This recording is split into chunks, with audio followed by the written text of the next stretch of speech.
That's match week 1 of the Euros. And before we get into the groups and the performances, the first order of business is for me to come to the defense of this man.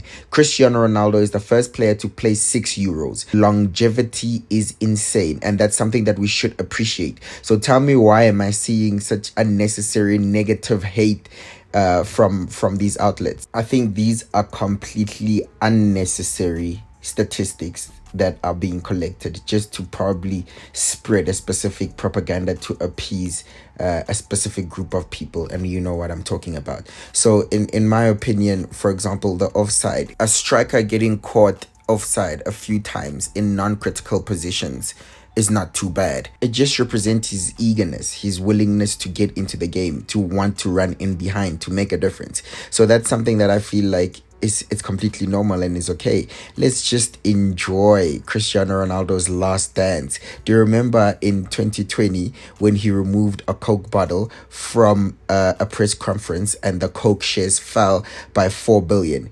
Yes, we know that's Cristiano Ronaldo's name's power. Ronaldo's name is so heavy. It holds so much power and so much weight. So every press that they can literally squeeze out of it, they'll try. But at the end of the day, I think we should just appreciate Ronaldo and his last tournament, his last Euro. And let's not entertain the tiniest of, stupidity that's out there in the internet.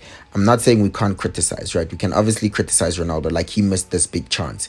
Of course, he should have scored it. It's a big chance, but I don't think he had a bad performance. He did not cost his team the game. Portugal won the game and got the 3 points, and I think he did okay. It wasn't a shambolic performance. Mbappe also missed a big chance himself, but it doesn't necessarily mean that he had a bad game. He got the assist that obviously gave France the 1-0 win and got the 3 points. Now, on the contrary, Romelu Lukaku, we can straight up start to cook. He missed multiple chances, like a lot. And the difference is he actually had a bad game. Belgium actually ended up losing the game 1-0. And unfortunately, these misses did cost Belgium at least a point. Belgium, based on the chances that they created, should have at least won the game at minimum. But Lukaku didn't deliver, and he had a poor performance that he would probably even admit to, right? And if you remember, in the last World Cup, Belgium were knocked out early, and the game that knocked them out is because Lukaku also missed a lot of chances in that game. Funny thing is, these were the videos from his training, and he's still missing. That is, someone says practice makes perfect. But yeah, no, Lukaku needs to start improving and coming back and bagging them, because we know that he is Belgium's top scorer. And I think he has more international goals than Pele, if I'm not mistaken. Yes, he does have more international goals than Pele. But okay, they want to blame KDB for Lukaku's disaster class. I'm not pretty sure. They say he plays like he's wearing Timberlands. But anyway, that's Belgium. A lot of ground to make up now. I think 2 wins would be fine. However, it might not be as easy because Romania are probably the most impressive team that we've seen so far. I think for, the country and how they were underdogs, they put in a very brilliant performance and are now top of the group. So it might not be easy. So congratulations to Romania. Were probably the most impressive performance of the tournament so far. Moving right along, the bigger teams did get their victories. Italy did beat Albania, as you would expect, but Spain comfortably beating Croatia was a little bit of a shock in my opinion. 3-0 does flatter Spain a little bit, but is this the start of the downfall of Croatia? Simply because, is their golden generation over? We know they finished in a World Cup final in 2018, and they beat Brazil in the quarterfinals of the World Cup in 2022, so finished in a semi-final. But is that it? Is that all they have to them now? But they will be back. But beautiful performance from Spain. Lamau was also very integral in that performance, and he becomes the youngest player ever to get an assist at the Euros. We actually really start wondering now how far Spain can go in this tournament. But the highlight of the group for me was when the Albanian fans were trying to get into the heads of the Italian fans by breaking the spaghetti in half. Proper banter. Got them rattled before the game even started. Okay, moving on. The Netherlands got their victory, and so did England. The English performance was apparently very disappointing, and actually it's got more people worried than I think they should be. I don't know. I just think that it's a tournament game. England got the victory. That's it. They move on. They will maybe work on the performance in the next game.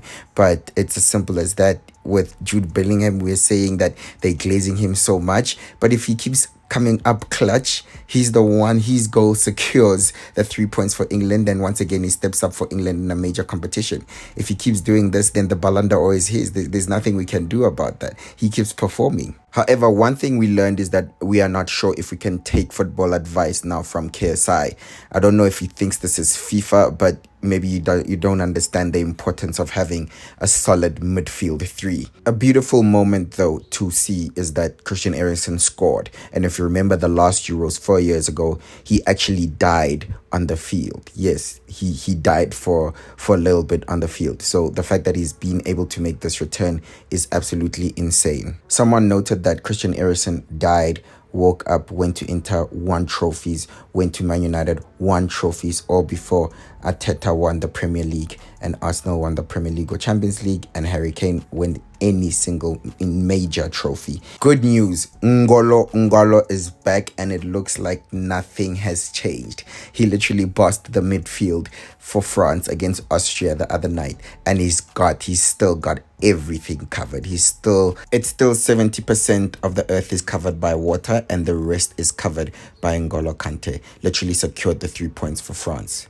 Wanted to touch on the Turkish performance in Group F. They sit top of the group just by goal difference, but the goals we saw in those games, amazing. Arda's goal was a beautiful goal for a 19-year-old, but for me, still goal of the tournament goes to his teammate Muldir.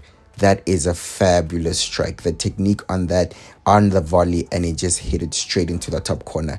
That's goal of the tournament for me so far. And we're wrapping it up with the first game that we didn't necessarily cover, but Germany literally just bossed and bullied Scotland. 5-1 convincing performance. Scotland didn't even have a shot on target. It was an own goal by Rudiger that they benefited from, but clearly Germany are starting to look scary. It seems like it's all going down at the Euro. That was the Matchweek 1. I'll be back with the Matchweek 2 reaction. I think this is what the Euro is all about. None of this woke nonsense. They're bringing on proper number 9s.